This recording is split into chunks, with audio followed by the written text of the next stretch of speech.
lane to peel for the rest of the team against this Esmeralda. Yeah, so in terms of picks coming in for Aurora, I actually do believe that Lunas will be good. So Lunas does get picked up, and they're gonna pick up the Turisla again, which is okay. But again, as someone that sets up for the fight, you kind of have to make sure that your team can actually follow up, you know? So I don't want to see those mistakes again in Game 3. Yeah, that's what I was saying. It's, you know, you can always look at the draft, break it down, but if your execution in terms of like positioning is off, you know, battle spells being used when they don't necessarily need to, it can throw off your entire game plan here. So Aurora has a pretty good lineup all around. Whoa! This is what we were asking for, I actually like that. We were asking for the Minotaur, was it a couple days ago, I think it was. I love Minotaur. If they're not on stage, the question is, who can do it? Here we go, ladies and gentlemen, into the Land of Dawn we go. It was an equalizer earlier by Team Falcons. We're into game number 3, 1-1, and it's already very, very different here for both these teams. Again, we here on the desk really like the Minotaur pick, but it is going to be, I would say, weaker in terms of just pure meta. You're going to have to play it in a certain way where you peel for Sano, and it really just looks like the composition is built for that. Why are they taking 1v1 level 1? All right, quite low here for Cuffin. Holding on to that flicker though, so he'll be fine. He's gonna go regen, but yeah, they're gonna have hard time dueling this out too, just because you don't have that motivational roar just yet from Troll. We'll see if they try to delay that a little bit further, but yeah, it's more or less going to be how this is utilized. You can do some crazy setups with a Minotaur, but I mean, look at this. The purple buff already going to be started up and stolen. Boy, trying to get there in time, but a little bit too late. Troll taking so much damage just off on the timings here. Yeah, it just sucks because it was not punished at all. And this is why mid prio is so it's so important, because rarely do we see that, because rarely do we see a mid lose by that much. Exactly. It's strange because we were just talking about it. Minotaur will lose out in the early portions of the game, especially when it comes to just battling it out against a Grok, especially considering now it's a Valentina plus Minotaur against a Lunox level 1. Level 1 Lunox is one of the strongest picks because of the constant sustain you get from all of the minions bouncing back. Let's take a look at the emblems here. It doesn't look like there's anything too crazy. Yeah, it's just pretty standard all across the board. Honestly, if this game goes 50 minutes, then the Minotaur would be doing quite well, because especially around those Lord fights, the knockups coming in from the first kill as well as the minimum 3 can really help out, especially if Aurora Gaming are prone to mistakes, overextending. Then yeah, this pick can really turn things around. So we just gotta wait all the way up until around, maybe the soonest is at 13. Yep. 13 minutes, well. Oh, good steal there. Yeah, Cuffin will take that tech charge. First turtle of the game. Both gold laners going to go ahead and chill, and it looks like Tienzi will just give this one up. He wants to take the orange buff instead. Good little delay there too, resetting the turtle. Great choice, but they get the information too. You've got Troll going up there to handle that take, but I don't know if that's really going to help. They'll fight this turtle. They'll go ahead and secure it out. Boy, it's going to be fine. Goes in, it gets it off with the retribution, but they have to deal with this damage in the jungle as TNZ now goes, and he's fine. Yeah, that take was so slow, by the way. The turtle take, they resetted it unintentionally, I think, the second time around. Rosa. Oh, Rosa. In. Trying to get Troll, but Troll's going to be fine. I'm not sure if they're actually going to be able to engage into a fight here. Energy Eruption with the Appraiser's Wrath, but it's Pagu who's tanky enough. I would say at least when we look at the goal difference, it's not that much yet. Most of it is in the jungler, but again, I think Boyet is completely fine as a Fredrin. As long as he doesn't lose by 1,005, I think it's still okay. I don't know why Cuffin didn't use tech charge there, by the way. Like, it looked like there was a lot of different angles for him to go for, and a lot of good timings for him to go for the tech charge, and was also on the wall. Yeah. Right as Boyet chain CC'd him. In the end, the tech charge doesn't really get them anything, and Tienzi's still able to counter jungle really, really well. On top of the fact that, remember, early on he got the purple buff, right? So he's still steadily ahead of the Fredrin despite Turtle 1. Yeah. How ahead is he? He's going to be about a level ahead. Boy, it's still there on the bottom. He's been doing his best to keep farming up, and you know, I don't know if the Fredrin loses another buff or so. It may not be that big of a deal in comparison to a Lancelot, but as you mentioned, you just don't want to fall too far behind. So orange is going to be up. Boy, it does hit the level 7, so it doesn't seem like he's too far behind. TNZ for now, but Pago will go ahead and give that information, and they'll rotate to the next objective here once it's up at about 15. Well, TNZ's here, and I do agree with Mirko. Cuffin holding on to that tech charge. It's fine for you to wait for the perfect moment, but at the same time, I don't want to hold on that all for like 6 to 7 minutes. Oh, he's been holding it for a few minutes already. Exactly. It's been a while, man. So the next turtle's coming up. I hope by that time he uses it. Honestly, for this fight around buff, I'm okay if he uses it here too. Yeah, if they really want to take it away, they're trying to bait on the red tree. Ah, Boyet, red tree, okay. Yeah, Boyet actually takes it with a retribution. He's going to go ahead and slide on through. Tech charge, though. They're going to initiate the fight anyway, and there it is, all thrown into the mid lane. TNZ trying to get away from the Blazing Duet. Patrol falls too, and now Sigiboom has the go as he picks up and does enough damage here. Picking up a couple of kills now for Aurora. They'll go for the turtle. Sano gets the turret, but the fact that, oh, hold on, Sigiboom taking quite a bit of damage. But yeah, Sigiboom having 2 assists there, and Aurora Gaming winning out that fight, getting this turtle. Now that's huge. But at the same time, I'm worried when they have the lead.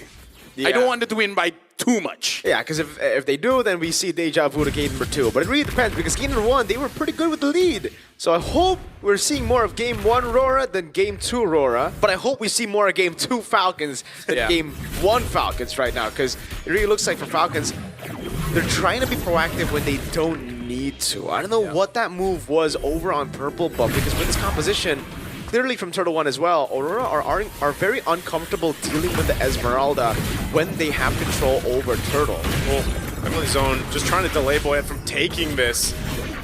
Won't be able to get it. He's trying to get away now too, but they're going to be trapped once again. Tech charge, throwing him in the air. Boyet getting taken out. Another mistake here on this side of the Aurora Gaming's jungle.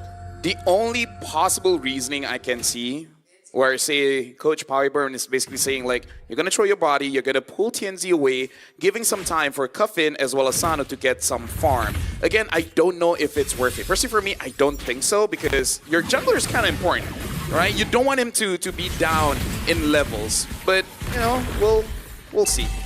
Again, unnecessary proactiveness, right? Like, going in to try to invade the jungle here when Aurora have a lot of members around there, it was just really, really tough. It's like, it gets really odd. I really think it's more of like that game 1 Falcons where they try to make some of those proactive moves, but it just doesn't really work out in their way. A bit too desperate, yeah. Yeah, because like, again, because you lose a few fights, it doesn't mean your win con is completely gone. The win con of controlling neutral objectives and playing around it is still there. And that's why, again, if you look at Turtle number 1, how Falcons were able to control it, it was because of the Esmeralda. They need to just play around the neutral objectives, let the Esmeralda do his thing, bait out resources, and then they control it. But if this is what happens, if Aurora are the ones that can react to plays or be more proactive, it gets really tough. They're going for a play on Sanji right here. He's going to burn the flicker. TNZ will go in a little bit further to do that damage with Thorn Rose, but won't be able to pick up the kill. Turtle for the taking here for Team Falcons, so no go on the pickoff on bot. They will get a tier 1 turret, but they traded out for the turtle. Yeah, I'm not so sure if that's Rosa going thinking they can get that kill, but even so, I really don't think it was worth it. Yeah, I don't know about that one. Yeah, I don't really think it's about the worth. It's for Aurora, again, clearly being very uncomfortable going in head-on neutral objective fight against Team Falcons. That's why Team Falcons this time, I give them props. That was a really, really good maneuver by them. Play for neutral objectives. And for Aurora, I also like it. They need to be going for trades, at least in this portion of the game, until they have some solid power spikes. But, with that being said, how are they going to deal with the Minotaur with Sigiboom on the clock again? Sano! A big tech charge coming through, but he's got the annoying motivational roar to help him out. Could have been way worse for Sano. He did burn the flicker, though. Yeah, but that's also showing the strength of Flash of the Oasis, man. Yes. Like, he should have died. But with the HP and the shielding as well, this should tell Aurora, even if you don't get caught by the big Minoan Fury, even that motivation roar is going to cause problems. Because if you can't kill Sano, and Sano takes at least 3 of you, oh, bro, that feels bad. Plus, he's got the healing, little extra, isn't that the healing, fervor? Is it fervor? Favor, yeah, favor. Favor. The little extra heal there, and, you know, that's one of the things that people don't really account for too much, just because Minotaur doesn't get picked up that often, but that big burst of heal is what is kind of, it's it makes you miscalculate almost in the fight. Feels unfair. Yeah. It's very motivational. They actually did have a dominance ice already, by the way, on the Grok, so that was through it. Oh, there's a penalty zone. They're going to go for it this time. Sano! He doesn't have the heal enough to survive that under the turret. So Team Falcons, they'll hold on to their tier 1 up top, but they lost Sano finally. So if you fail, just try again, but punch harder. Well, also, there was no flicker on Sano, so it's already very, very difficult. So they... But also punch harder. Sure. They're also very aware of, again, the battle spell, the punching harder with Lunar. Yeah. Add more dudes. Yep. You punch with a heavy axe. Hammer? Is it a hammer? That's... Axe hammer. Yeah, Hamrax. Hamrax. I've never heard that before. Hey, It's definitely a two-handed weapon, though. you learn something new every day. Yeah, that's true. Good hold by Cuffin there on this position. Needs to go for a big tech charge, but he's going to wave up top. It's actually going to be very good for Falcons, and they actually can burst it down. Sano's already on it. Yeah, they're going to go for this. It's at half health. Boyet will hold it there as Tienzi went for the buff. Now Sanji taking a ton of damage. Actually, burning the flicker already. A big tech charge comes through as Tienzi secures the Lord. Fight still breaking out. Pagu's out of the picture. Lunar and Tienzi are next. Team Falcons able to pick up a triple kill for Sano after Lord was taken. So Team Falcons wins the fight. They lose the objective. Great steal by Aurora. I hope we get a replay of that because, I don't know, my eyes deceive me, but... Oh! What? Oh, he's... Oh! Doesn't get away. Rosa comes in with a cleanup, looking for Cuffin as well. Pops the brilliance to survive the last shot from the turret. All right, Sigiboom definitely made up for, I would say, the mistake around Lord, dude, because he blazing duet on just the Esmeralda, if I'm not mistaken, on the Lord there. He couldn't get the angle on the rest of the team because he put the BMI backwards, but he could have just flickered in as well. I think, again, like he was trying to wait for Troll to use the Minions Fury, and he did, but he just didn't go all in the end. Maybe a little bit of jitters from previous game where he actually went in a bit too deep, right? The second time around. At the same time, I'm not so sure if Team Falcons really should go fight for that one because look at the items here.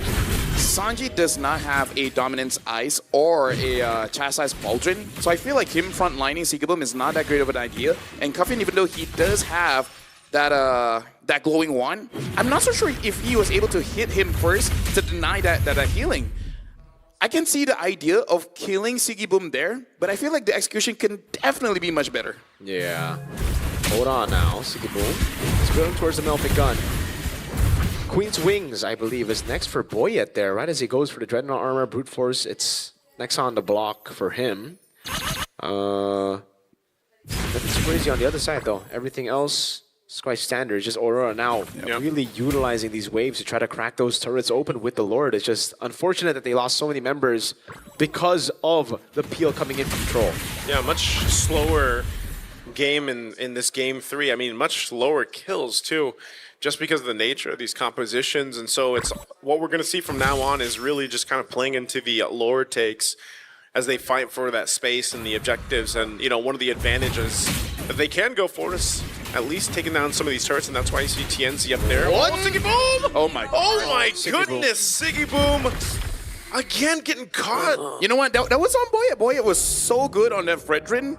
Yeah, but like he baited and taunted. He taunted twice. They done it twice. He used the retribution, but it's like, man, Sigiboom didn't really necessarily have to be there. Plus, he still has a flicker. No, he was taunted, not with the skill. You know, just like Taunted by him. Exactly. So it's like I gotta go in. See, it's not just micro mechanics. It's psychological as well. Yeah, definitely psychological there. That was a psycho move by Sigiboom walking up like that. Sure. It was like, yeah. I'm trying to protect him here. All right. Okay, I just want to give props to all you analysts. You guys have like really, you guys are very patient. Oh, you have to be. You have to be. We're professionals, no? I just want to say, and the EQ. I never want to analyze ever again. This is the last time. This is the last time. Yeah. Well, Lord's up. Table host. Analyst is fun. We'll see if this team fight's going to be fun or not. Pagu in position here for a potential This is dangerous. charge on forward. It's already at a quarter of the health. They're going to go for it. Big tech charge control. Gets the Lord anyway. But they're still going to fall. Lunar goes down. Sano unleashing on Pagu next as he gets a double. What happened to Aurora Gaming in that fight? Gentlemen, let me just say, this might be the first time Meta goes all the way to the knockout stage. They're catching Aurora Gaming here. And I love the Minotaur, man. 13, 50 minutes, that's where he shines. Give the MVP to Troll already. I think that's going to be the votes coming in. And it might actually go all the way. Siggy Boom, can he make up for the mistakes? Well, we'll see. Mid-turret's already be knocking down Team Falcons. Flying around outside of the base of Aurora Gaming. They still have a Lord to march with them. Wanting to take out these tier 2 turrets, still top and bottom. They wait to push in a little bit further, but it will be the full force of Aurora Gaming up on the defense. I gotta say, no matter who the MVP is, I gotta shout out to Cuffin as well. He's playing this Valentina quite well. 0-0 and 7. Like, all the heroes that he's been using is actually quite good. Cuffin really stepped up since the last time he was in the M series. Yep, it's been phenomenal. Cuffin, really, really good stuff on the board. They're able to get the base turret in the mid lane, but that's about it. No far lane base turrets here. So Aurora are actually still in it. And now the question is, how do they play around the Minion's Fury? Because that ability is just so disgusting when Team Falcons are the ones holding on to the Lord, right? Because for Aurora, they're forced to react to it. They're forced to go in, but when they do, they get knocked up 3 times. Troll, really solid on those resets. Plus Cuffin's tech charge. And the Plus thing is, Cuffin's tech charge. the thing is, as Minotaur, you will use your Minion Rage early if you're threatened. But honestly, this lineup is not that threatening to Minotaur because with the new passive, the more you get poked, the more you heal back up. Yeah. So you can't even poke him out, you gotta all in. But I don't know about the all-in damage that they really have against this Minotaur, especially because he does have that chastised pauldron. If he drops down, he's gonna get back up. Right now, Aurora needs to get Winter Crowns on the board. That's the only way to deal with the Minion's Fury knocking you up, plus the carry getting those free hits, right? Because if you don't have the Winter Crown, you're just there, constantly getting hit while you're in the air, unable to do anything. At least this time, Siggy Boom's going for Winter Crown, man. Oh, thank you. Picked it up this time. Okay, I want to be analyst again. Yeah, he heard the analyst. You know, that's why our jobs is important. Yeah. If it was with nature, you guys are casting duo. I'm okay with casting him nice. He's a nice guy. He's a nice Sue guy. Get it? I think even with nice in his name. Hey. And an ooh. Even with a Winter Crown, though, man. Like, I'm glad he picked it up, too, but that last team fight, it's still a matter of them getting that favor. Because they're fighting around the Lord Pit like that, knowing you got a Minotaur across from you, plus your own kind of tech charge used against you. Sano's had all the space in the world to work with, you know? They really haven't been able to get to Sano easily except that one time. And that seems to be the problem with Aurora Gaming. For this Lord, Team Falcons, look at them. They know their advantage. They'll go ahead and start this Lord up. Aurora Gaming popping the conceal. Siggy Boom and Rosa staying on the back foot here. Half health on that Lord already. Lunar might be the one to set things up too with that penalty zone if he can get it, but it looks like it's just going to go for a reset. Yeah, wave is good for Aurora Gaming actually. They were able to set it up earlier, I believe, with Tienzi in the bottom lane. Pagu. Oh, Pagu. Okay, boy, it's going to take quite a few shots from Siggy Boom here, so they're going to have to go for a reset again as he heals back up. Still trying to decide who's going to initiate this fight. Neither team wants it yet. Yeah. Again, you gotta take care of Troll, but Troll actually is positioning as a support more than a tank.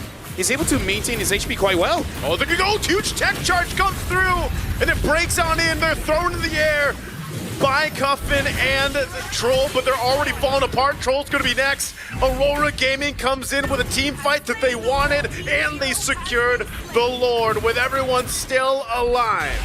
I don't know if I curse it, but dude, that needs an instant replay. Everything happened so fast. I was like, wait, what happened? Yeah, Aurora identified the problem as well. They've just not been able to go in because they've been staggered a lot. And by the time Team Falcons go in for those CC lockdowns, it's too big. This is so tough to deal with. You don't have much clear at all. Lunar's gonna jump in. They're trying to delay this Lord as Cuffin is blasted by Siggy Boom, and that'll be another that falls. Aurora Gaming might have struggled, but they made it happen anyway. They'll move on to the knockout stage.